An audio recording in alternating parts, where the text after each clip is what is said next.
Ya, oke teman-teman sekalian.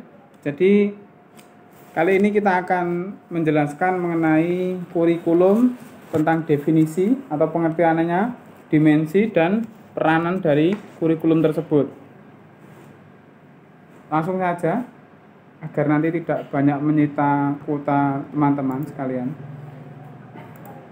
Jadi kurikulum ini sebenarnya berasal dari bahasa asing, sebenarnya berasal dari bahasa Yunani, yang secara etimologis itu artinya bahasanya, secara bahasanya. Kalau dipecah-pecah bahasanya itu bisa menjadi dua bahasa, yaitu kurere.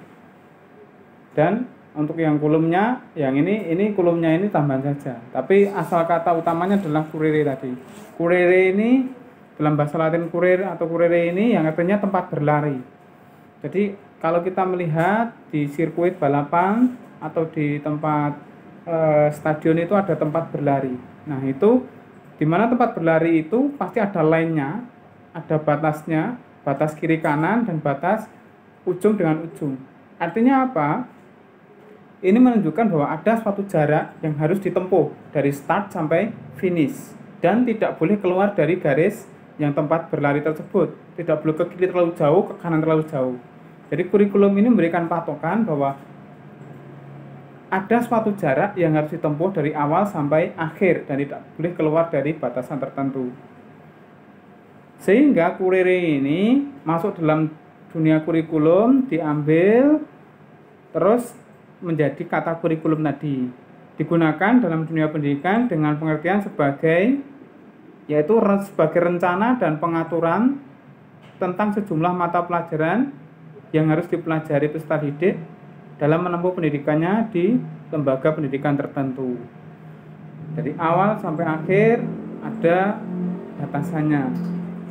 Kita lanjutkan. Definisi kurikulum. Definisi kurikulum ini ada berbagai macam. Pertama yang didefinisikan oleh Hilda Tabak. Ini sudah lama, tahun 1962. Bisa Anda lihat di situ tulis kurikulum is a plan for learning. Jadi kurikulum ini adalah rencana untuk pembelajaran. Ini Hilda Tabak ini banyak dirujuk bukunya karena termasuk buku babon untuk kurikulum ya. Dan ini fokus pada kurikulum. Terus ada juga pengertian tentang bahwa kurikulum itu adalah semua pengalaman siswa ya, pengalaman yang harus ditempuh oleh siswa, dimiliki siswa oleh bimbingan dari gurunya ya. Semua pengalaman yang harus dimiliki oleh siswa di bawah di bawah bimbingan dari gurunya. Ini pengertian kurikulum yang kedua. Jadi guru di sini bertugas untuk membimbing, tapi sebelum membimbingnya tentu ada perencanaannya dulu. Pengertian yang ketiga adalah kurikulum adalah suatu dokumen yang tertulis, di mana di situ terdapat banyak sekali hal komponen yang digunakan oleh siswa selama siswa itu bersekolah, menempuh sekolahnya. Begitu. Jadi kurikulum ini dari tiga hal ini kita lihat bahwa kurikulum ini memang terencana sekali. Semuanya terencana dan direncanakan yang fungsinya adalah bagaimana agar siswa itu mendapatkan pengalaman yang sesuai dengan tujuan yang ingin ditempuh. Kita lanjutkan tentang definisi kurikulum menurut undang-undang. Menurut Undang-Undang Nomor 20 Tahun 2003 tentang ini Undang-Undang Sisdiknas pasal 1 ayat 19, kurikulum adalah seperangkat rencana dan pengaturan mengenai tujuan, isi, dan bahan pelajaran, serta cara yang digunakan sebagai pedoman penyelenggaraan kegiatan pembelajaran untuk mencapai tujuan tertentu. Terlihat di sini bahwa komponen kurikulum itu ada banyak. Karena kurikulum itu bentuknya adalah seperangkat rencana dan pengaturan. Komponennya ada di sini, ada bisa terlihat ada tujuan, ada isi, ada bahan pelajaran serta cara ini metode, model, pendekatan yang digunakan dalam pembelajaran. Dan kurikulum ini sebagai pedoman penyelenggaraan kegiatan pembelajaran untuk mencapai tujuan tertentu. Nah, teman-teman sekalian, kurikulum ini seperti halnya kita punya, kalau kita dalam implementasi dalam kehidupan ya, kita lihat dalam kehidupan ya. Ini seperti rencana dalam pikiran Anda. Rencana dalam pikiran Anda ingin merencanakan apa, dan goalnya atau tujuan terakhirnya itu apa, hasil akhirnya. Misalkan ada seseorang yang ingin, saya ingin nanti mempunyai usaha bengkel misalkan. Nah, di sini sudah ada, dia punya bengkel dengan memiliki 3 cabang atau bengkel yang maju satu aja gitu. Di situ nanti akan dipersiapkan lengkap bagaimana cara memperolehnya, awalannya, dan bagaimana ini semuanya harus lengkap, disiapkan lengkap. Dan ada rencana untuk melaksanakan rencana atau strategi untuk melakukan strategi. Jadi bukan hanya angan-angan di sana, tapi perbagian nanti akan direncanakan lagi, sehingga nanti akan ada tahapan di dalam dia mengerjakan hari per hari. Dalam dunia pendidikan juga begitu. Ada tujuan nasional, tapi tujuan nasional itu nanti akan di breakdown, akan diturunkan lagi. Tujuan nasional akan diturunkan menjadi tujuan instruksional. Ada tujuan dan sebagainya sampai terus di breakdown terus sampai nanti tujuan di RPP. RPP itu rencana pelaksanaan pembelajaran. Di mana rencana pelaksanaan pembelajaran itu dalam satu RPP 1 hari sekarang. Artinya apa? Dari tujuan nasional yang selama dia menempuh pembelajaran dari TK sampai dia S3 sampai terakhir itu nanti di breakdown terus sampai dia ada tujuan per hari. Sangat rinci ya, memang sangat rinci seperti itu kurikulum. Ya, RPP itu juga termasuk dalam nanti komponennya nanti kurikulum, sehingga tujuannya juga termasuk tujuan kurikulum harus terkait juga dengan tujuan dari RPP tersebut. Kita lanjutkan. Dari pengertian-pengertian di atas yang ada di slide tadi, ada dimensi kurikulumnya. Dimensi ide. Dimensi ide ini dari pengertiannya si Donald E. Ostrowski tadi, bahwa kurikulum ini adalah substansi dari program sekolah. Ini adalah kurikulum ini adalah kontennya dari isinya dari pengalaman-pengalaman yang harus dipelajari oleh siswa tadi. Terus kita nanti jadwalkan sampai jam 1 ya. Semoga bisa agar tidak terlalu banyak kuota yang tersedot. Terus pengertian kurikulum dikaitkan dengan dimensi rencana. Jadi ini yang tadi dikaitkan dengan pengertian oleh Hidataba tadi. Jadi sudah saya tulis di sini ya, di PowerPoint ini bisa nanti kita share. Jadi kurikulum ini seperangkat rencana dan cara mengadministrasi tujuan, isi, dan bahan pembelajaran serta cara yang digunakan sebagai pedoman penyelenggaraan kegiatan pembelajaran untuk mencapai tujuan pendidikan tertentu. Seperti itu, teman-teman sekalian. Karena kurikulum ini berisi seperangkat rencana, ya, jadi rencana itu ya, semua rencana itu pasti ada rumitnya. Dan Anda nanti dituntut untuk memahami kurikulum ini. Rumitnya apa ya? Rumitnya nanti kita pelajari. Nanti ada kurikulum yang harus kita pelajari, kurikulum 2013 dan kurikulum mungkin KBK KTSP. Kalau di kakak tingkat Anda dulu, KBK KTSP kita pelajari. Ya. Jadi sebelum Anda nanti magang, sekarang nggak ada magang, sekarang adanya PLP 1 di semester 5, PLP 2 di semester 7, dan di tengah-tengahnya di semester 6 ada micro teaching. Anda nanti di semester 3 ini harus memahami tentang kurikulum ini. Jadi nggak bisa Anda ngajar itu sak-saknya, nggak bisa. Ya, sak-sak itu ngajar nggak bisa. Guru itu ngajar itu ada pedomannya. Apa itu pedomannya? Ya kurikulum itu tadi. Jadi nggak bisa anak kelas 1 SD kok diajari akar pangkat 3, nggak bisa. Ada pedomannya. Tapi kalau memang ada 1-2 anak yang memang luar biasa ya nggak apa-apa. Tapi secara umum ada pedomannya bahwa kelas 1 SD itu ya membaca menulis permulaan itu yang dipentingkan. Gitu. Teman-teman, kalau kita kaitkan dengan kehidupan sehari-hari bahwa kurikulum ini merupakan rencana, maka kita pun dalam kehidupan sehari-hari juga harus berencana. Ya. Dan rencana itu dimulai dengan niat. Nah, niat ini harus yang benar.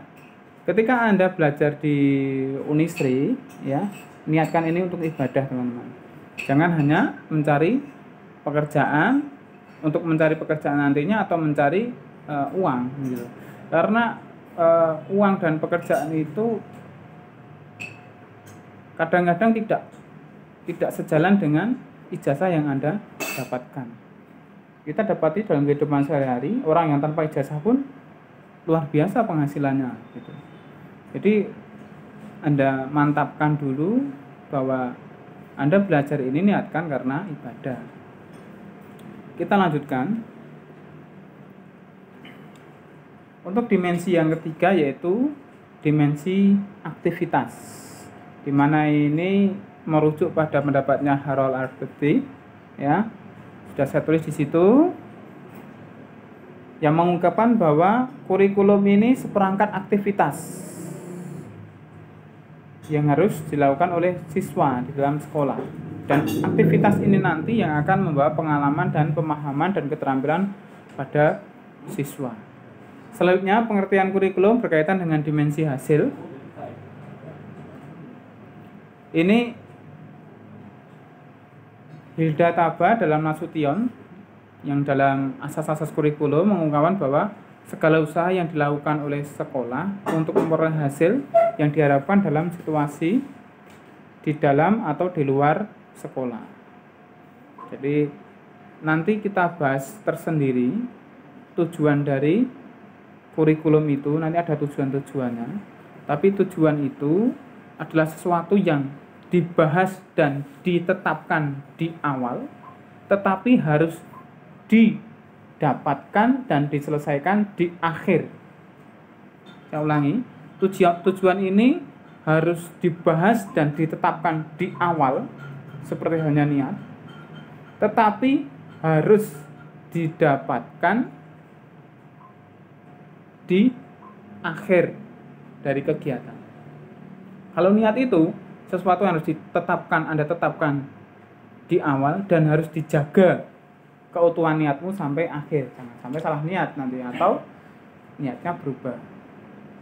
Kita lanjutkan. Sekarang ke fungsi kurikulum. Fungsi kurikulum bagi guru, kurikulum ini berfungsi sebagai pedoman. Nah, kalau kurikulum ini sebagai pedoman dalam melaksanakan proses pembelajaran, maka Anda harus memahami dan menguasai kurikulum. Itu suatu hal yang harus, karena tanpa hal itu maka nggak ada Anda nggak bisa berpegang. Ini kan pedomannya. Kalau nggak tahu pedomannya ya nggak bisa melaksanakan pembelajaran sesuai dengan pedoman. Apa yang dipegang? Gitu. Jadi kalau misalkan Anda membuat suatu benda ya, atau Anda membeli suatu benda, misalkan alat yang khusus gitu, alat penggoreng roti dengan air gitu ya, bahan bakarnya air. Tentu di situ ada pedomannya, buku pedomannya, buku penggunaannya. Nah itu Anda baca dulu, Anda pahami sehingga Anda bisa melaksanakannya, sehingga Anda bisa menggunakan alat itu. Dengan pedoman tersebut Anda bisa menggunakannya. Nah sebenarnya kurikulum ini, kalau Anda nggak paham kurikulum, Anda nanti, mohon maaf, tidak bisa menjadi guru yang sesuai dengan kurikulum itu. Tidak bisa menjadi guru yang sesuai dengan kurikulum yang ditetapkan oleh pemerintah.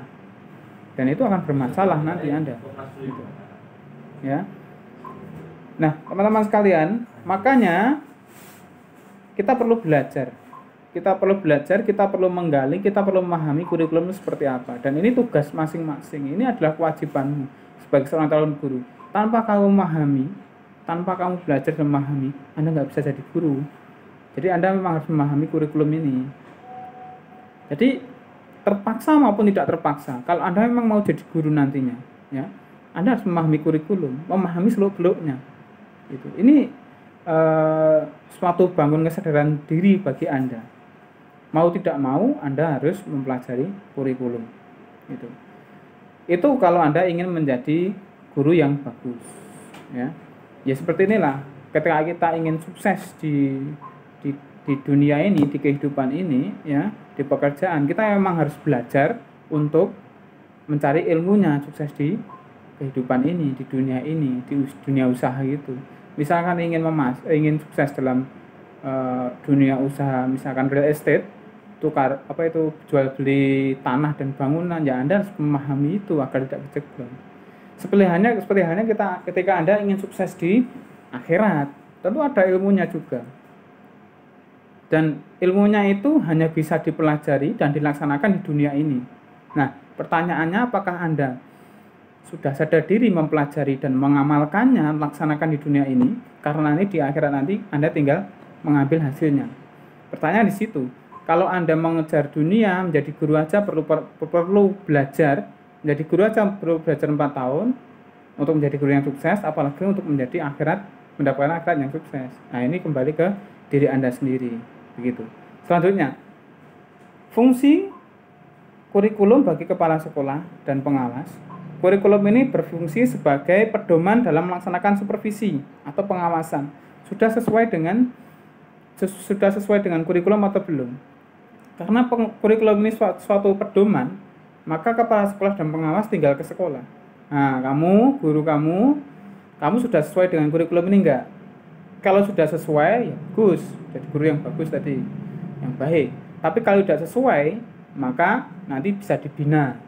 Bukan dibinasakan, ya dibina agar sesuai dengan kurikulum jalannya gitu. Jadi sebagai alat atau pedoman melakukan supervisi. Untuk orang tua, kurikulum ini berfungsi sebagai pedoman dalam membimbing anaknya belajar di rumah. Jadi kurikulum ini sebenarnya ada suatu hal yang dikritisi teman-teman kemarin di PGSD, ya, di teman-teman saya kuliah itu agak tersampingkan kurikulum 2013 ini dijelaskan pada orang tua, sehingga padahal di situ ada kegiatan-kegiatan yang harus dilakukan orang tua untuk anaknya, sehingga orang tua kurang paham tentang kurikulum 2013 ini. Nah, beruntung Anda sebagai calon guru, nanti insya Allah sebagai guru juga, nah Anda sudah mempelajari kurikulum, sehingga nanti karepe gurune ning sekolah ini bagaimana itu paham, sehingga Anda bisa mendidik anak Anda lebih baik lagi.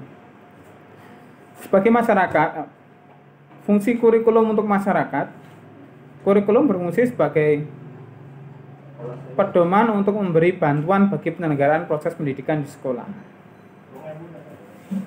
Jadi memang masyarakat itu harus terlibat aktif dalam pendidikan di sekolah. Nanti untuk memberi bantuan ataupun nanti juga untuk mengontrol sudah berjalan pas atau belum, gitu. Ya, misalkan ada guru kok mengajak siswanya untuk membuat proyek, misalkan mendirikan bangunan. Wah, ini kan sesuai kurikulum atau tidak, bisa dikontrol. Terus untuk siswa itu sendiri, fungsinya kurikulum berfungsi sebagai pedoman untuk belajar. Jadi ada beberapa siswa yang memang luar biasa dengan bantuan kurikulum itu, dia akan bisa belajar lebih. Maksudnya begini, kalau si siswa yang lain baru sampai tahap misalkan A, B, C sampai Z gitu, A, B, C, yang lain bisa sampai C, karena dia bisa sudah mempelajari D, E, F, karena sudah ada kurikulum tadi, sudah paham, sudah tertulis di situ. Yang harus dipelajari itu ini, setelah ini dan seterusnya.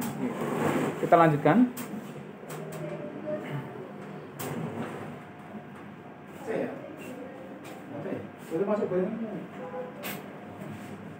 Fungsi kurikulum bagi siswa, ada fungsi penyesuaian. Kurikulum harus mampu mengarahkan siswa agar mampu menyesuaikan dirinya dengan lingkungan, baik lingkungan fisik maupun lingkungan sosial. Kalau kurikulum ini gagal menyesuaikan siswa, mengarahkan siswa agar bisa menyesuaikan ke dalam lingkungannya, nanti pembelajarannya pun akan kemungkinan besar akan gagal. Kita lihat bahwa di sekitar Anda pun kadang-kadang ada 1-2 siswa itu yang pertama kali masuk oke. Tapi setelah berjalan 1 minggu 2 minggu dia medot sekolahnya, mutong nggak mau sekolah. Ternyata apa? Karena dia nggak sesuai dengan sekolahnya itu, dalam tanda kutip dia kurang bisa menyesuaikan dirinya dengan sekolah tersebut. Ada seperti itu. Oh, karena temannya Pak, bisa karena temannya, atau bisa karena dia nggak sesuai untuk mengambil apa yang akan dia pelajari. Misalkan dia itu senangnya memasak gitu, tetapi dia mengambil jurusan teknik sipil gitu, jadi nggak kuat mungkin, atau nggak pas gitu untuk dia. Nah akhirnya kurikulumnya nggak pas dengan dia. Nah itu makanya nanti semakin ke atas di Indonesia itu, kurikulum di Indonesia itu semakin diarahkan sesuai dengan bakat minatnya. Fungsi integrasi. Kurikulum bermakna sebagai alat pendidikan harus mampu menghasilkan pribadi-pribadi yang utuh dan dapat berintegrasi dengan masyarakat. Kenapa seperti itu? Karena kurikulum itu sebenarnya diambil dari tuntutan dari masyarakat dan zaman. Zamannya menghendaki apa? Masyarakatnya menghendaki apa? Itu dari pakar-pakar kurikulum yang akan menyusun kurikulum itu ditangkap, difermentasikan, maksudnya diramu sehingga menjadilah dokumen kurikulum itu apa yang menjadi tuntutan masyarakat, dunia kerja dan zaman itu begitu. Sehingga nanti keluar dari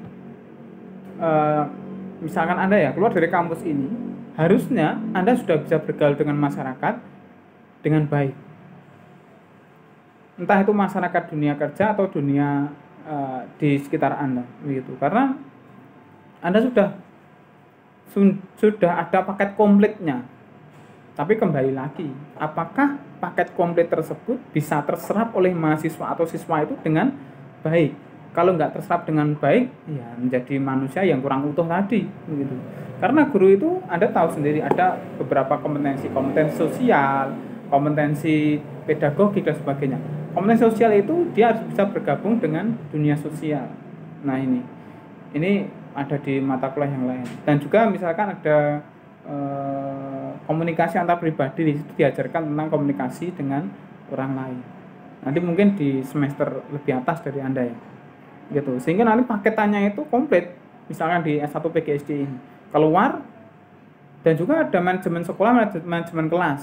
Yang nanti di situ karena manajemen sekolah Anda diajari bagaimana Anda menjadi seorang kepala sekolah. Jadi menjadi pemimpin gitu.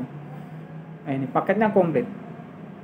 Tapi kembali lagi ke Anda tentang metakognisi tadi, kesadaran diri Anda untuk belajar. Apakah Anda memang sadar untuk belajar sendiri atau perlu dioyak, bahkan dioyak pun tidak bisa untuk belajar baik. Lanjutkan. Fungsi diferensiasi. Kurikulum bermakna sebagai alat pendidikan harus mampu memberikan pelayanan terhadap perbedaan individu siswa. Kembali lagi ke tadi yang saya contohkan, diferensiasi ini ada perbedaan-perbedaan. Ada kurikulum yang didesain untuk menjadi guru, kurikulum yang didesain agar siswa nanti menjadi teknisi kereta api, teknisi pesawat, teknisi sepeda motor, banyak sekali. Ada peran diferensiasi ini, ya. Jadi untuk siswa di Indonesia dari pertama diajarkan general, umum, semakin kesana lagi semakin mengerucut. Dimulai dari SMA. SMA nanti ada SMK, STM, SMA itu sudah mulai terpisah-pisah, ya, terdiferensiasi. Ada SMA IPA, IPS, bahasa, ada SMK akuntansi, SMK apa dan sebagainya itu. Terus mengerucut lagi sampai S1.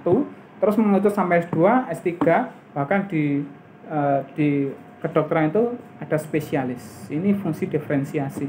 Karena apa? Kalau dipelajari semuanya, itu sebagian besar manusia itu tidak bisa.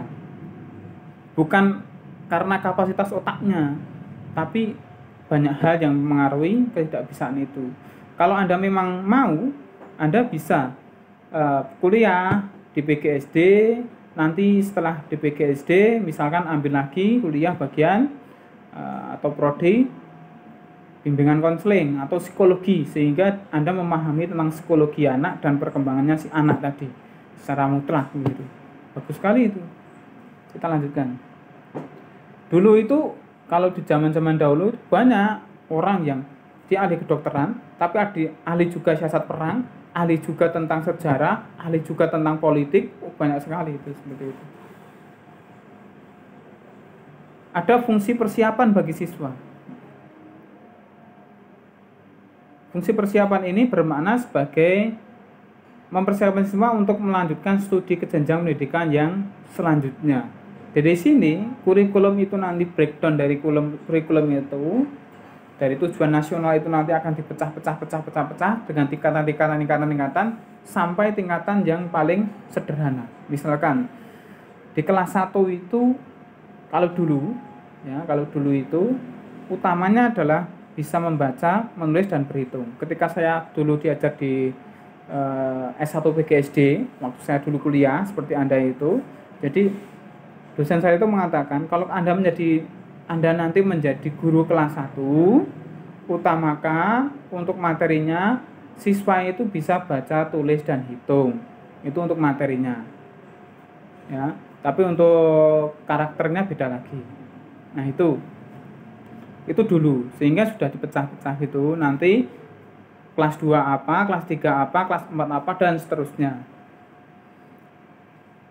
Sehingga ini fungsi persiapan. Dia bisa masuk ke kelas 6 SD kalau sudah belajar dari kelas 1.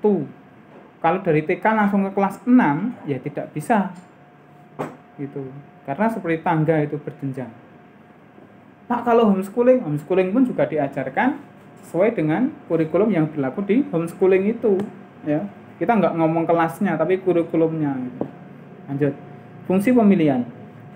Kurikulum bermakna sebagai alat pendidikan harus mampu memberikan kesempatan bagi siswa untuk memilih program belajar yang sesuai dengan kemampuan dan minatnya. Tadi sudah saya ungkapkan panjang lebar. Sudah hampir 1 jam ya.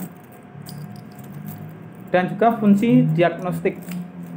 Kurikulum bermakna sebagai alat pendidikan harus mampu membantu dan mengarahkan siswa untuk dapat memahami dan menerima kekuatan atau potensi dan kelemahan yang dimilikinya. Ini dia. Ini yang kadang-kadang kurang dipahami. Ada fungsi diagnostik ini. Teman-teman sekalian, sesungguhnya dalam kurikulum di Indonesia itu sudah dipecah-pecah untuk kalau Anda ya, kalau sudah usia Anda ya, sudah dipecah-pecah ya. Sudah dipecah-pecah dalam kategori-kategori, dalam jurusan-jurusan, prodi-prodi dan sebagainya.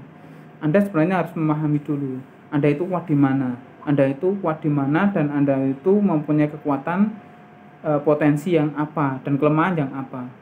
Ya, jadi jangan dipaksakan gitu. Tapi itu sebenarnya sudah bisa dibentuk. Hanya saja kan kalau Anda kan sudah terlanjur ya. Terlanjur di sini ya sudah, Anda harus bisa, harus mau meningkatkan potensi Anda, potensi menjadi guru. Ya, potensi menjadi guru. Potensi menjadi guru ini harus Anda gali dan Anda tingkatkan. Tapi fungsi diagnostik ini sebenarnya dari awal itu mendiagnostik Anda sebagai siswa. Anda itu bakatnya di mana sih? Apakah di matematika, apakah di sejarah, ataukah di geografi, ataukah di fisika, ya. Dari situ dengan terdiagnosis itu dengan nilai-nilai yang sudah Anda dapatkan zaman dahulu itu bisa terlihat. Itu. Kita lanjutkan. Ada peranan kurikulum. Pertama, ini slide terakhir, teman-teman ya. Peranan konservatif. Menekankan bahwa kurikulum itu dapat dijadikan sebagai sarana untuk mentransmisikan nilai-nilai warisan budaya masa lalu yang dianggap masih relevan dengan masa kini kepada generasi muda. Konservatif ini untuk melindungi budaya kita, melindungi budaya itu hasil budidaya ya. Jadi nilai-nilai yang ada. Jadi jangan dianggap budaya itu hal yang kuno-kuno gitu. Enggak, maksudnya enggak seperti itu juga. Budaya itu ada yang enggak kuno juga. Misalkan begini, ketika Anda lewat di jalan, ada orang yang sedang duduk, nah Anda menegurnya, itu budaya kita. Budaya kita. Nah, itu suatu hal yang harus kita lestarikan. Jadi kita menegurnya. Yang naik kuda, naik kendaraan, menegur orang yang jalan menegur orang yang duduk, seperti itu. Terus kita menghormati orang tua.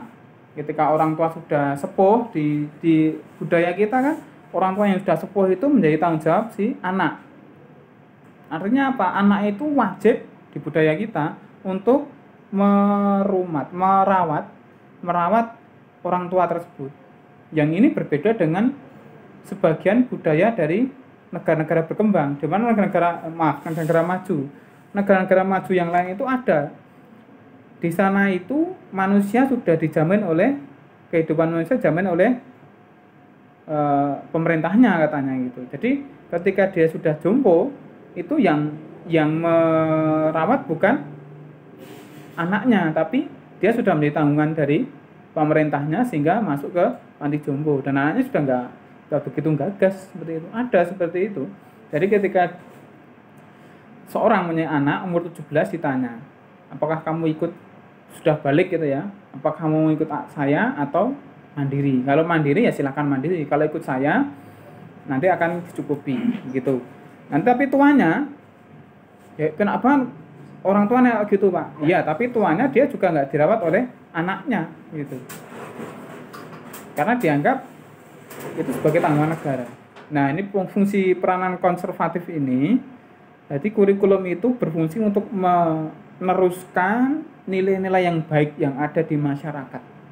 Anda nanti yang menjadi ujung tombak untuk meneruskan nilai-nilai baik tersebut.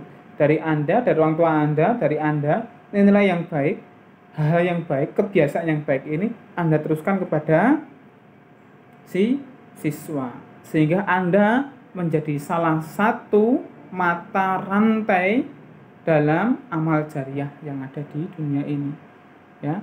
Anda salah satu mata rantai, salah satu mata jembatan atau mata rel atau mata rantai di mana sistem amal jariah bisa mengalir dari orang-orang sebelum Anda ke Anda dan ke setelah Anda.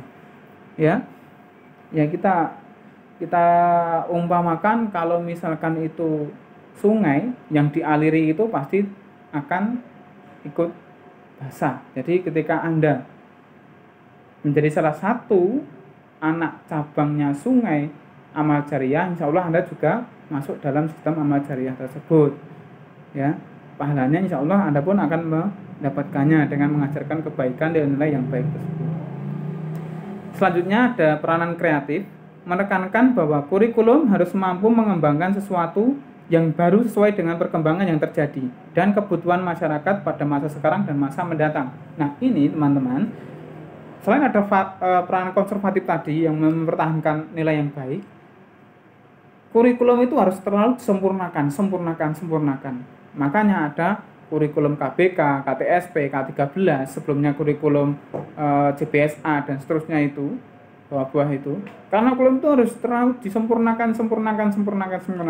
Yang baik itu dipertahankan, yang sudah ketinggalan itu harus disesuaikan dengan tuntutan zaman dan tuntutan dari masyarakat sekarang ini. Sehingga peranan kurikulum harus kreatif. Siapa yang menyusun kurikulum itu ahli-ahli kurikulum yang tidak guru sih sebenarnya. Ya, ada di sana, di pemerintahan sana, di Jakarta sekarang ini ya, di pemerintah pusat yang menyusun kurikulum tersebut. Selanjutnya, peranan kritis dan evaluatif yang terakhir ini. Peranan ini dilatar belakangi oleh adanya budaya yang hidup dalam masyarakat senantiasa mengalami perubahan, sehingga pewarisan nilai-nilai dan budaya masa lalu kepada siswa perlu disesuaikan dengan kondisi yang terjadi pada masa sekarang. Menekankan kurikulum harus turut aktif berpartisipasi dan kontrol atau filter sosial. Dengan adanya kurikulum ini, ya teman-teman, kurikulum yang ada di sekolah ini menjadi suatu benteng bagi siswa sebagai manusia Indonesia tidak mudah terpengaruh oleh sesuatu yang buruk dari yang ada di luar sana. Jadi tidak semuanya diajarkan di sini. Kalau di sana bagus, misalkan ya, di sana bagus, diserap ke sini, diserap dulu, disesuaikan dulu, baru diajarkan di sini. Tapi tidak semuanya diajarkan di sini. Misalkan di Jepang gitu, ada sesuatu yang bagus, oke kita serap dan diajarkan di sini, kita evaluasi dulu, ya. Dan juga kita kritis, kita lihat ke sana dalam perspektif global, ya. Kalau Anda dapat perkuliahannya itu biasanya ada di PGSD, ya. Saya waktu dulu itu perspektif global, waktu saya S1 PGSD itu, ya kita melihat suatu kejadian di luar sana, di dunia, kejadian yang luar biasa, atau hal-hal yang menjadi ciri khas yang luar biasa di sana, di negara luar itu, untuk kita bawa ke sini. Bisa nggak kita menerapkannya di sini dengan penyerapan yang sesuai dengan kultur kita, atau budaya, atau nilai kita, ya. Think globally, act locally, seperti itu. Itu teman-teman yang dapat saya sampaikan untuk pertemuan kali ini. Sudah 1 jam, ya.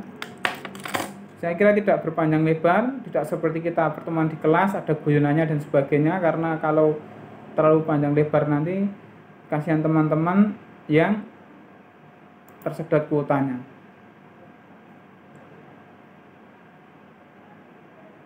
Oh, ternyata tadi.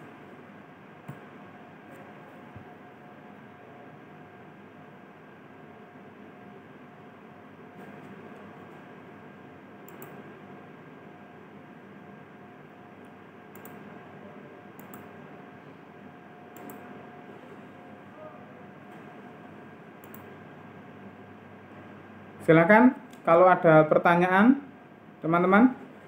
Untuk slide-nya tadi ternyata ada salah ngeklik saya, ya, sehingga ada yang tidak terlihat di tempat Anda. Tapi nanti slide-nya akan saya berikan. Setelah ini saya berikan lewat WhatsApp. Ada yang mau tanyakan, silakan.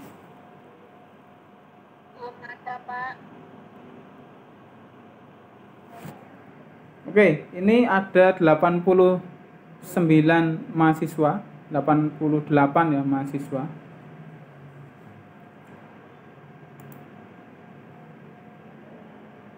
Pak Anggit ini yang untuk ini download attendance list ini. Nah. Oke teman-teman, kalau tidak ada pertanyaan, nanti bisa kita lanjut pertanyaan di, ya, ada silakan. Siapa nih? Kalau ada yang belum bisa masuk itu aksennya bagaimana, Pak? Oh, kenapa ya nggak bisa masuk ya? Itu apa katanya itu Pak sudah berakhir padahal masih lanjut nih Pak. Udah dicoba berkali-kali tapi nggak bisa ya Pak. Ya udah nanti absennya ya. Tapi tadi sudah masuk ke sini belum? Barang sedikit aja, sebentar aja. Belum Pak katanya Pak. Oh ya udah. Nanti di si Bella aja kalau gitu. Absennya di si Bella. Oh iya Pak. Pokoknya kunjungi si Bella, ya. Lihat apa gitu di mata kuliah saya, di kurikulum itu, di perkelasnya gitu. Ya. Anda buka RPS-nya atau Anda buka silabusnya gitu, nanti akan terdetek di situ. Kalau untuk materinya yang ini saya sampaikan, nanti saya kirimkan, dan juga nanti saya upload juga videonya via YouTube ya. Itu aja. Oke, terima kasih. Jaga diri Anda teman-teman ya. Jaga diri Anda agar tetap sehat, terhindar dari COVID, dan juga jaga keluarga Anda dengan cara Anda tidak sembrono untuk dolan-dolan kemana-mana ya. Ya, terakhir